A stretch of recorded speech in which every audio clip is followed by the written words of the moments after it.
बता दें कि केएलओ प्रमुख जीवन सिंह को लेकर केंद्र सरकार की ओर से होने वाली शांति वार्ता की सही स्थिति का खुलासा केंद्र सरकार करेगी।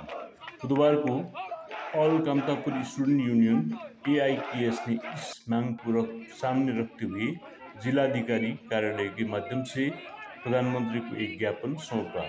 इस दिन उन्होंने कुचबिहार रासमेला मैदान से मार्च निकाला और कुचबिहार जिला मजिस्ट्रेट कार्यालय के सामने पहुंचे और विरोध प्रदर्शन में शामिल हुए। आज उन्होंने कहा, कामतापुर लिबरेशन ऑर्गेनाइजेशन (KLO) के जीवन सिंह वर्तमान केंद्र सरकार के अधीन हैं। 2023 में जीवन सिंह ने केंद्र सरकार की शांति वार्ता के लिए बुलाया। हालांकि अभी तक शांति वार्ता का मुद्दा सामने नहीं आया है। मूलतः उनकी अलग राज्य की मांग है और इस मुद्दे पर क्या चर्चा हुई, केंद्र सरकार इस मुद्दे को आगे क्यों नहीं ला रही है, इसको लेकर जिलाधिकारी कार्यालय में प्रदर्शन किया और जिलाधिकारी के माध्यम से प्रधानमंत्री को पत्र আমরা আজকে মূলত একটা দাবিতে জেলা শাসকের কাছে আমরা স্মারকলিপি প্রদান করব আন্দোলন করেন জেলা শাসকের দ্বারা, যাতে প্রাইম মিনিস্টারকে এই স্মারকলিপিটা প্রদান করা হয়।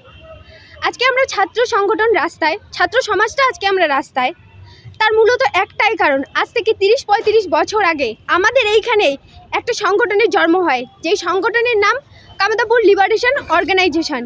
যে সংগঠনের চিফ বা প্রেসিডেন্ট বাবা জীবন সিং কোচ, তিনি ভারত সরকারের ডাকে সাড়া দেন।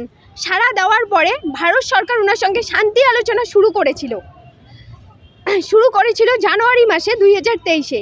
সেই শান্তি আলোচনা আজ পর্যন্ত কোন পর্যায়ে আছে? শান্তি আলোচনাটা কি শুরু হয়েছে, কি আদৌ সেই শান্তি আলোচনাটা শুরু হয়নি, নাকি কেন্দ্র সরকার বারবার আমাদের সঙ্গে প্রতারণা করছেন? আমরা ছাত্র সমাজ এই কথাটাই জানতে চাই।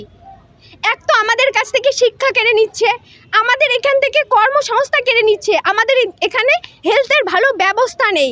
আর আমরা ছাত্র সমাজ করবোটা কি? সেজন্যই আজকে আমরা রাস্তায় নেমেছি যে আমাদের দাবি দাবাটা পূরণ করা হোক। দীর্ঘদিন থেকে কামতাপুরে আন্দোলন চলে আসছে এখানে, কিন্তু এখনো পর্যন্ত সরকার আমাদের দাবি মেনে নিচ্ছেন না। আমাদের যে কামতাপুরের রাজ্যটা ছিল, যে রাজ্যটা 28শে আগস্ট 1949 সালে 28শে আগস্ট যে মার্জার এগ্রিমেন্টের দ্বারা ভারতের সঙ্গে যুক্ত করে, সেই আলাদা রাজ্যটায় আমরা দাবি করতেছি যে আমাদের রাজ্যটা আমাদেরকে ফিরিয়ে দেওয়া হোক। আর আমরা all Kamtapur student union AKSU আই এর পক্ষ থেকে আজকে আমরা ডিএম এর দ্বারা প্রধানমন্ত্রীকে স্মারকলিপি প্রদান করব। এরপর কি করবেন আপনারা?